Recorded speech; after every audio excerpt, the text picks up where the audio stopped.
Ce jour est dédié pour que tout Am Israël fasse une grande chouva B'ezrat Hashem, et notamment Avner Ben Esther.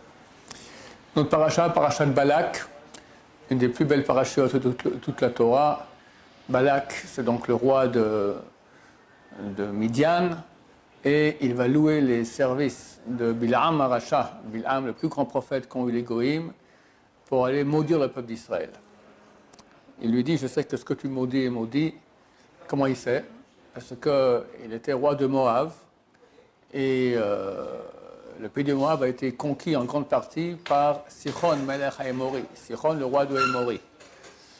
Comment? Sichon a loué les services de Bil'am et de son père, Béor, pour aller maudire Moab, et comme ça il a pu conquérir la ville de Heshbon, notamment. D'accord? C'est ce que beaucoup de gens se trompent. Il y a un texte de la Torah la semaine passée qui dit Aken yomru ha-moshlim ba'u Heshbon.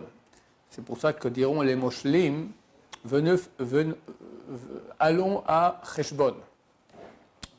Mondra des Tamil Chachamim, chacun vous dira oui, les moshlim, c'est ceux qui Moshe, c'est tous ceux qui maîtrisent son Yetzer Hara. Ba'u Heshbon, venez, on va faire le calcul. Heshbon, c'est le calcul du monde. Combien on gagne par un mitzvah, combien on perd par une avera. Tout le monde sait cette dracha-là, mais c'est une dracha, c'est un sens allégorique. Le vrai sens, vous verrez, j'ai demandé à des grands Tamil Chachamim, ils ne savaient pas. Alors c'est Rashi écrit, d'accord, vous pouvez faire un concours, allez voir demander aux gens. Le sens simple, les moshlim, ça vient du mot, comme on voit dans notre paracha très souvent, Vayomer, Vaïssa, Bil'am, Meshalo, Vayomar. Bil'am a dit son machal, c'est un oracle. Vayomar, et il a dit, d'accord, machal, c'est un oracle. C'est pour ça que diront les moshlim, les 10 heures d'oracle, qui c'est Bil'am et son père Béor, Baou Heshbon, allons à la ville qui s'appelle Heshbon. C'est vrai qu'en hébreu, Heshbon, c'est aussi calcul, c'est vrai que moshlim, c'est aussi celui qui maîtrise, mais le vrai sens, c'est comme je dis, ce sont les 10 heures d'oracle et la ville de Heshbon. Donc Balak, qui a beaucoup souffert de cette malédiction de Bil'am, maintenant, il a peur du peuple d'Israël. Alors il appelle Bil'am, il envoie des messagers pour aller le convaincre. Et on a une Mishnah très connue dans Pirkei Avot, Mishnah 19 du chapitre 5, qui nous dit la chose suivante. Kol mi sheyesh lo shlosha dvarim halalu. Tout celui qui a ces trois choses-là, c'est un élève d'Avraham Avinu. Et trois autres choses, c'est un élève de Bil'am Arasha, le mécréant. Ain Tova, un bon œil, on va expliquer après qu'est-ce que c'est, un bon œil. Wach Nemucha, un esprit bas. Nefesh Shefela, une âme, d'accord, une âme, Shefela aussi basse. Ça, c'est les élèves d'Avraham Avinu. Un mauvais œil, un esprit haut et une âme large, ce sont les élèves de Bil'am Arasha. Et là, chers amis, il faut comprendre ça veut dire quoi être élève de. Si je connais quelqu'un, il me dit, moi j'ai étudié quelques bonnes années en Chavruta avec Baba Saleh. J'étais un élève de Baba Saleh. Je me collais à lui. Vas-y, apprends-moi. Plus. Si je peux avoir encore plus, quelqu'un qui était élève du Chazon Ish, du Gaon de Vilna, du Rambam, qu'est-ce que j'en sais, moi, des grands de tous les temps. Là, chers amis, la Mishnah nous dit comment devenir élève d'Avraham Avinu, ou à Dieu ne plaise, élève de Bil'am Arasha. Terrible. Et vous verrez, la barre, elle est haute. Parce que nous tous avons un Yetzer Hara qui va à l'encontre de ce que la Torah nous demande. Alors, le premier terme qui est employé ici, c'est Ain Tova, un bon œil, dont on apprend que Bil'am avait un mauvais œil, parce qu'il s'est marqué, et il a regardé le peuple d'Israël qui était assis par tribu comme ça, et il a eu une jalousie, d'accord, un mauvais œil. Le bon œil, c'est le contraire. Rashi explique, c'est prendre en considération l'honneur de notre prochain comme notre propre honneur. L'honorer. Et être heureux de son honneur. Par exemple, j'apprends maintenant que quelqu'un, qu'est-ce qu'on peut dire, quelque chose d'honorable, il a fini les études, il a reçu une place extrêmement honorable dans une boîte très très bien. Ok? Alors quelqu'un me raconte ça. La réaction possible, je suis vraiment content pour lui. Réaction rare. D'habitude, il y a un petit quelque chose en dedans. Oui, ok, c'est bien, mais... Alors, si je suis un type fort, je dis rien. Mais le petit mais dedans, il est quand même dedans. Et pourquoi, et comment, il y a ce défaut, il a ce défaut, il y a ce défaut. Moi aussi, j'aurais pu, etc. Et puis, si je suis quelqu'un de faible, je vais le dire, ce mais. La shonara, ouais, c'est très bien, mais tu sais que quand même, tatati, tatata, tatata, tatati. Aïe, aïe, aïe, aïe, aïe. Et regardez que Rashi n'a pas dit, je recherche le kavod de mon prochain au niveau de l'argent. Il dit, respecter son honneur comme mon propre honneur. Le Mishlat Yesharim, il écrit un endroit qu'il n'y a rien qui presse plus la personne que son honneur. Si j'apprends que l'autre, il reçoit une paye de 100 000 euros par mois, d'accord? Bon, là aussi je peux dire oui, mais c'est moins que l'honneur. Être riche, ok, c'est bien, mais ce n'est pas forcément le plus grand honneur. C'est beaucoup de problèmes et beaucoup d'enfer qui va avec cela. D'habitude, pas toujours. Mais c'est pas forcément. Mais quelqu'un maintenant qui a reçu de l'honneur, on va dire les vrais honneurs. Il a été reçu par les grandes générations qui ont parlé de lui. D'accord. C'est mon voisin. Maintenant, moi, je peux dire, ouais, bon, bah écoutez, peut-être les grands de la génération ont parlé bien sur lui, mais moi, je vois tous les jours, hein, c'est pas aussi bien. Et tac, tu commences à regarder le mal qu'il y a chez l'autre. Tu ne peux pas supporter que quelqu'un a plus d'honneur que toi. Surtout un proche. Si tu ne le connais pas, ce rabbin, tu es reçu par les grands rabbins d'Israël, ils ont parlé. Bon, très bien, je ne le connais pas. Mais plus la personne est proche de moi, si c'est mon frère, si c'est mon ami, si c'est mon collègue, si c'est mon voisin, Aïn Ra'a, tu es un élève de Bilaam, Aracha, Hashem Ishmor. Il y a difficilement eu quelqu'un de plus mauvais sur terre, un prophète de calibre comme Moshe Rabbeinu. Et il va faire tout tordu, tellement il est mauvais, tellement il est pris par ces mauvaises pulsions. Donc, chers amis, on doit commencer à avoir un œil bon, voir le bien partout autour de nous. C'est pas facile, on est des jaloux nés. La jalousie, c'est le début de l'histoire. D'accord? Le serpent originel qui est jaloux de Adam et Ève qui va leur faire le péché, Caïn qui est jaloux de Ève, et tous les malheurs du monde sont arrivés à cause de la jalousie. On doit réparer ça, devenir parfait, comme un vrai élève d'Avraham Avinu qui voit tout avec bien. Alors, à l'éveil, qu'il y en ait des gens, si possible, qu'il y ait des gens comme ça, ce serait extraordinaire. Il y en a, mais très très peu. Mais commence à corriger, savoir, attention mon cher ami, tu as des problèmes. Là, actuellement, tu es dans la classe de Bilaam. Moi, dans la classe de Bilaam, mais moi, je suis un descendant d'Avraham. Ben, mon cher ami, tu te trompais de classe, là. Tu es avec Bilaam. Avec Avraham Avinu, Aïn Tova, commencez à voir bien. Ensuite, Nefesh, on va commencer par Ruach. Ruach Nemucha. Un esprit bas. Rashi dit, Anvetan, Shfal Ruach. Ça veut dire humble. Humble.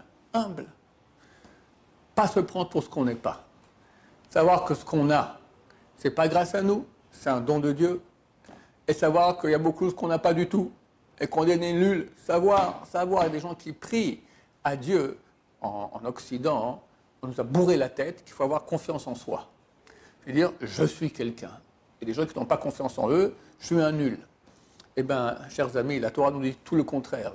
Il faut prier à Dieu qu'on sache mi'ut erki, que je sache mi'ut, mon peu de valeur. Combien c'est beau ça, quelqu'un qui sait combien il a peu de valeur. C'est écrit dans Shir HaShirim, Shadair Kaesh Kolot. Tes seins sont comme des grappes. Les seins, c'est les sages d'Israël, qui donnent du lait, qui donnent de la nourriture à tout âme Israël. Sont comme des grappes. Les sages d'Israël disent, pourquoi est-ce qu'on a comparé les grands d'Israël à des grappes, à des seins comme des grappes? Ils disent, les grappes, plus elle est grande, plus elle est lourde. La vigne, c'est pas un tronc qui est solide, c'est des petites branches comme ça. Plus la grappe elle est grosse, plus la vigne elle va se baisser comme ça, et la grappe presque, elle touche le sol presque tellement elle est basse. C'est ça les bons juifs, les Tamil Chachamim. Plus ils sont grands, plus ils sont bas. Plus il sait maintenant, il sait qu'il sait énormément, mais il a peur d'être un élève de Bilaam, que je vais être orgueilleux, je vais me prendre pour quelqu'un. Mais la Torah que j'ai, c'est pas grâce à moi, c'est Dieu qui me l'a donnée. J'aurais pu être un boucher, un tordu, d'accord. Dieu m'a donné une bonne tête, donné un fort de concentration, m'a donné une bonne mémoire, etc. C'est des cadeaux de Dieu. J'ai rien fait pour. Qui je suis? Et que peut-être avec les qualités que Dieu m'a données, je devrais avoir beaucoup plus que cela. Rabbi Yochanan ben Zakkai, il y a une page dans le traité Souka hein, qui raconte la moitié de la page. Les qualités de Rabbi Yochanan ben Zakkai. C'était toujours le premier au Beth Midrash, toujours le dernier. Il n'a jamais dormi au Beth Midrash. Il connaissait tout, les textes de Abaye, Rava, Maaseh Bereshit, la création, Maaseh Merkava, toute la Kabbalah supérieure, le langage des palmiers, le langage des anges, le langage des démons, le langage des oiseaux, d'accord? Phénoménal, phénoménal. Avant sa mort, il dit, je vois devant moi deux chemins. Un qui va en enfer, un qui va au paradis, et je ne sais pas dans lequel de deux on va me mener. Mais je ne comprends pas, mais tu as une page entière dans le Talmud, c'est que tu as toutes les qualités. Oui, oui, mais qui sait? Peut-être qu'avec toutes ces qualités, j'aurais dû faire beaucoup plus. Il faut comprendre comment à son époque, le temple a été détruit. Peut-être qu'il aurait dû faire beaucoup plus et qu'il se rend compte qu'il n'a pas fait. Il a des qualités. Dans la famille du Baba Saleh, c'est connu. Ils se transmettent ça de père en fils. Croyez pas que parce qu'on fait partie de la famille Abu Khatsera et qu'on a des ancêtres extraordinaires, Abba Yaakov, Baba Saleh, Baba Meir, tous avaient Ruach Kodesh, tous savaient toute la Torah, tous faisaient des miracles extraordinaires. Croyez que c'est un cadeau, c'est un dû, c'est une obligation, c'est une responsabilité. C'est un descendant de Baba Saleh, alors tu dois faire beaucoup plus. C'est une obligation. Ça, c'est quelqu'un qui est humble. Il sait qu'il lui manque énormément. Et il sait que ce qu'il a, c'est une bonne raison de s'abaisser, parce que peut-être que, d'abord, ce sont des cadeaux qu'il a reçus de Dieu, lui, il n'a rien fait pour, et en plus, avec ces cadeaux, il aurait dû faire beaucoup plus, beaucoup plus. La troisième qualité des élèves d'Avraham Avinu, ou au contraire défaut des élèves de Bilam Aracha, c'est Nefesh Shfela. Alors, Nefesh Shfela, c'est littéralement une âme basse. Ça ressemble, si tu me parles maintenant d'humilité, le premier terme, c'était Ruach Nemucha, un esprit bas, et là, Nefesh Shfela. Shfela et Namour, c'est la même chose, c'est des synonymes. Une âme qui est basse. Ça veut dire quoi? Alors, Rashi explique que le premier terme qu'on a vu, Ruach Nemucha, l'esprit qui est bas, c'est par rapport à soi-même. Moi, je sais que je ne vaux rien du tout. Ce dont on parle maintenant, Nefesh Shfela, une âme basse, c'est par rapport aux gens. Quelqu'un qui, en public, il se montre comme étant quelqu'un de grand. Ça, c'est un élève de Bil'am. Quand, au contraire, il se montre comme quelqu'un de petit, de nul, c'est un élève d'Avraham Avinu. Bil'am, d'où on voit cela? Bil'am, il dit aux envoyés qui ont envoyé Balak, il leur dit, ok, dormez là la nuit, je vais voir si je peux venir avec vous. Le lendemain matin, il se lève, il dit, je ne peux pas venir avec vous. Dieu m'empêche de venir avec des gens comme vous. Sous-entendu, il me faut des gens plus honorables. Et Balak va envoyer des messagers encore plus honorables. Et pour qui tu le prends, mon cher ami? Ça, c'est un élève de Bil'am. Et aussi, dans Nefesh Shfela, on va en parler après, j'en parlerai dans quelques secondes. En tout cas, on voit qu'il y a ici un manque de anava, d'humilité. Mais les deux parlent maintenant qu'il faut être bas. Alors Rachid explique comme ça. Il y a bas par rapport à soi et bas par rapport aux gens. Nefesh Shfela, c'est par rapport aux gens. Ruach Nemucha, c'est par rapport à soi-même. Et on peut avoir le contraire, quelqu'un qui sait qu'il ne vaut rien. Mais en public, il se prend pour, d'accord, je ne sais pas qui, d'accord, pour un des grands. Il montre à tout le monde qu'il est quelqu'un. Comme c'est écrit, la Gina. Istaria belagina kish kish karia. C'est une très belle parole de Chazal. Une pièce de monnaie dans une amphore. Elle crie kish kish. Kish kish en araméen, on peut traduire en français shklong, d'accord, c'est plus adapté que kish kish. Ça veut dire tu prends une pièce, tu mets dans une amphore et tu secoues l'amphore. C'est shklong, on l'entend. T'es vide. Quelqu'un de vide, on l'entend. Quelqu'un de plein, tu remplis l'amphore complètement de pièces, tu la fermes, tu secoues, on n'entend absolument rien. C'est quelqu'un de rempli. Donc un vide qui va se remplir, ça c'est un élève de Bil'am, il lui manque la Nefesh Shfela, l'âme basse. L'autre partie, c'est par rapport à soi-même. Quelqu'un qui est en public, il se fait tout petit. Mais dedans, il se dit, je suis le plus humble de la terre. Regarde quand je me fais petit. Je suis un rien de rien, je me fais un rien de rien. Je suis le plus grand des riens de rien de ce monde. D'accord? Pauvre type. Comprenez qu'on est tous concernés et on est très loin d'être encore des bons élèves d'Avraham Avinu. Il faut se battre dans ce sens-là. Ce qui est curieux, c'est que le verset d'où on apprend que Bilham, il avait le contraire d'une nefesh shfela, nefesh rechava, il avait une âme large, c'est lorsqu'il dit aux envoyés de Balak, il dit, même si Balak me donne une maison, toute sa maison remplie d'argent et d'or, je ne peux pas venir avec vous, je dépends entièrement de Dieu. Alors, d'un côté, c'est bien, parce qu'il dit, je dépends complètement de Dieu, mais pourquoi il dit, même s'il me donne une maison remplie d'or et d'argent? De là, les salisseurs l'ont compris, non, mon cher ami, tu la joues maintenant comme si tu es un grand croyant, mais en fait, qu'est-ce que tu cherches? De l'argent et de l'or, d'accord? De là, le Rambam, il dit que Nefesh Shfela, ce n'est pas comme Rashi, quelqu'un qui est humble en public, c'est quelqu'un qui fait attention de ne pas suivre ses pulsions matérielles, les envies, la nourriture, le sommeil, les femmes, l'argent, d'accord, toutes ces envies qui proviennent de notre partie la plus animale qui est en nous. Bilam, il la développe. Ah, tu peux me donner un palais rempli d'argent et d'or, c'est à ça que tu penses? Un élève de Rabbi Avinu, il fuit l'argent. Il fuit l'argent. L'argent, c'est la source de tous les malheurs du monde. Combien de malheurs il y a eu à cause de cela? On ne dit pas qu'on va vivre dans la précarité, mais normal, voilà, comme dit Abémir, c'est quoi quelqu'un de riche? Quelqu'un qui est heureux de ce qu'il a. Un millionnaire à qui il manque encore des millions, il a un copain qui est plus grand que lui, il lui manque des millions de millions. Moi, j'en ai vu des comme ça, d'accord? Un millionnaire, un autre. Chacun, il est manquant, il est pauvre de 10 millions qui lui manquent par rapport à l'autre. Baruch Hashem, jamais à moi il va manquer 10 millions. Baruch Hashem, d'accord? Parce que je ne rêve pas de ces choses-là. Donc je ne suis pas un pauvre comme lui qui est plus pauvre. Lui ou moi, lui il a 10 millions, mais il lui manque 10 millions, il est bien plus pauvre que moi. L'argent, c'est un très très grand piège. Donc d'après le Rambam, c'est pas comme Rashi, on ne parle pas d'ici d'humilité, on parle de se retenir au niveau des plaisirs terrestres. Et je rappelle que la Torah nous ordonne qu'il faut être kadosh, il faut être saint. Ce n'est pas simplement une idée en l'air comme cela. La Torah ordonne, vous serez saint. Saint, c'est quoi? S'éloigner des plaisirs terrestres. Alors, comme explique le Misat Yesharim dans les chapitres 13, 14, 15 de son livre, pas aller d'un coup, pas devenir un ermite, d'accord, terminé, mais lentement commencer à prendre sur soi de moins profiter. Moins profiter. Et oui, chers amis, quand on met les tefilines le matin, quand on met les tefilines du bras, il faut penser qu'on le met par rapport au corps dans lequel il y a les pensées, la poursuite des plaisirs. On pense par cela se souvenir de Dieu et diminuer notre poursuite des plaisirs. C'est exactement le contraire que nous propose le monde occidental. Vas-y, kiffe, kiffe, kiffe. C'est quoi le but de la vie? Kiffe, kiffe, kiffe. Ok.